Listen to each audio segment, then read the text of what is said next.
Question number 9 में बेटा हमें क्या कह रहे हैं, find the coordinates of the points which divide the line segment joining A and B into 4 equal parts. आपको क्या बोल रहे हैं बेटा, कह रहे हैं यहाँ पे एक लाइन सेगमेंट है जिसमें हमारे पास एक पॉइंट है ए और एक पॉइंट है बी। ए के क्या कोऑर्डिनेट्स हैं, ए के कोऑर्डिनेट्स हमें दे रखे हैं -2 and 2 एंड बी के क्या कोऑर्डिनेट्स हमें दे रखे हैं यहाँ पे 2 and 8। और कह रहे हैं कि इसके बीच में जो पॉइंट्स है ना वो क्या कर रहे हैं, इसको 4 इक्वल पार्ट्स में डिवाइड कर रहे हैं। कुछ ऐसे ही क्वेश्चन हमने क्वेश्चन नंबर 2 भी करा था जिसमें 3 इक्वल पार्ट्स में डिवाइड हो रहा था। यहाँ पे ये ए बी 4 इक्वल पार्ट्स में डिवाइड हो रहे हैं। तो 4 इक्वल पार्ट्स में डिवाइड होने का मतलब हो गया कि एक यहाँ पे सी पॉइंट होगा, एक यहाँ पे डी पॉइंट होगा और एक यहाँ पे ई पॉइंट होगा। और ये क्या करेगा, इस पूरे ए बी वाली लाइन को 4 इक्वल पार्ट्स में डिवाइड कर देगा। देखो एक मेरे पास ए सी वाला पार्ट आ गया, एक सी डी आ गया, एक डी ई आ गया और एक ई बी आ गया। तो इस तरीके से अगर ये 4 इक्वल पार्ट्स में डिवाइड हो चुका है तो इसकी रेशियो क्या आ जाएगी, इसकी रेशियो आ जाएगी 1:1:1:1। तो 1:1:1:1 की 4 रेशियो हमारे पास यहाँ पे आ जाएगी। अब क्वेश्चन क्या कह रहे हैं, कह रहे हैं जो ये जो 3 पॉइंट्स है ना जिसने इस ए बी को डिवाइड करा है उनके कोऑर्डिनेट्स निकाल लो, यानी कि सी के अपने कोऑर्डिनेट्स निकाल लो, डी के अपने निकाल लो और ई के अपने निकाल लो। तो इस तरीके से आपको यहाँ पे इन तीनों के कोऑर्डिनेट्स निकालने की बात आपसे कह रहा है।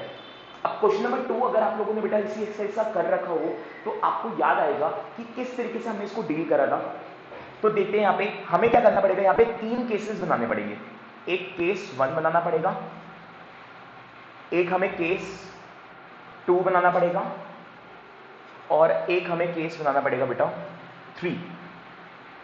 हमें यहां पे इसको निकालने के लिए 3 अलग अलग केसेस बनाने पड़ेंगे और इन तीनों केसेस को सॉल्व करके जो है बेटा हम यहाँ पे सी डी ई की वैल्यू निकाल पाएंगे। तो सबसे पहले मैं सी निकालता हूं। तो अगर मैं सबसे पहले सी निकालूं तो यहाँ पे डायग्राम को मैं दोबारा से बनाता हूं। तो ये ए है और ये बी है। ए की कोऑर्डिनेट्स है -2 2 और बी के कोऑर्डिनेट्स है हमारे पास 2 and 8 और सी निकालना है मुझे, सी निकालना है। तो अगर आप सी निकालोगे यहाँ पे तो रेशियो देखो क्या आएगी, ए से सी तक का जो शेयर है वो 1 है, लेकिन सी से बी तक के बीच में 1 2 3 3 शेयर आ रहे हैं। दोबारा से देखो, ए से सी के बीच में सिर्फ एक ही शेयर है, लेकिन सी से बी के बीच में 3 शेयर है। देखो 1 2 3, तो इसका मतलब रेशियो आएगी 1:3। अब अगर रेशियो 1:3 आएगी तो बस आप नॉर्मल फॉर्मूला लगाओ उसका, सेक्शन फॉर्मूला, और आंसर आ जाएगा।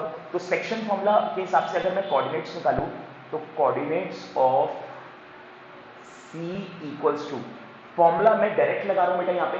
तो फॉर्मूला है n इंटू x2, तो 1 को मल्टीप्लाई करेंगे 2 से, 1 × 2 प्लस n इंटू x1 यानी कि 3 को मल्टीप्लाई करेंगे -2 से, तो 3 × -2 और डिवाइडेड बाय m + n यानी कि 1 + 3 कॉमा, ये मेरा x निकल जाएगा। अब इसी सेम फॉर्मूले से y निकालूंगा, m इंटू y2 यानी कि 1 × 8 प्लस n इंटू y1 यानी कि 3 × 2 और डिवाइडेड बाय m + n यानी कि 1 + 3। अगर हम इसको सॉल्व करें तो सॉल्व करके आएगा 1 2 आएगा 2 और 3 को -2 से करेंगे -6 और अपॉन में आएगा 4 कॉमा 1 × 8 8 प्लस 3 × 2 6 डिवाइडेड बाय 4।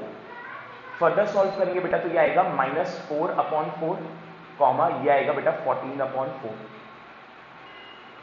-4 4 से कैंसिल होगा तो -1 आएगा कॉमा, अब 14 और 4 तो सेम टेबल में जा नहीं पाएंगे तो ये 2 के टेबल में जाएंगे, तो 14 2 के टेबल में जाएगा 7 पे और 4 2 के टेबल में जाएगा 2 पे। तो बस हमारे पास जो सी के कोऑर्डिनेट्स आएंगे वो आएंगे -1, 7/2। अब कुछ इसी तरीके से मैं क्या करूंगा बेटा, सेकंड वाला केस करूंगा। सेकंड वाले केस में मेरे को डी निकालना है, तो इसको देखते हैं निकालेंगे कैसे। तो ए और बी मेरे पास बीच में आ जाएगा जिसके पॉइंट्स हो जाएंगे -2 and 2 और बी के हैं 2 and 8 और इसमें मुझे निकालना है बेटा बीच में डी। अब अगर आप डी को देखो तो ए से डी के बीच में 2 पॉइंट्स आ रहे हैं 1 और 1, तो 1 और 1 यानी कि 2 और डी से बी के बीच में भी 2 ही पॉइंट्स आ रहे हैं 1 और 1 यानी कि 2। तो इसका मतलब इनकी रेशियो देखिए 2:2। अब जिसकी रेशियो 2:2 होती है ना, जैसे रेशियो आई है यहाँ पे 2:2, तो इसका मतलब क्या होता है बेटा, ये 2:2 का मतलब 1:1 ही होता है। 2:2 का मतलब बेटा 1:1 ही होता है। अब अगर इसका मतलब 1:1 ही है तो यहाँ पे क्या मैं शॉर्टकट फॉर्मूला लगा सकता हूँ, जो वो डायरेक्ट फॉर्मूला मैंने आपको बेटा निकालना सिखाया था।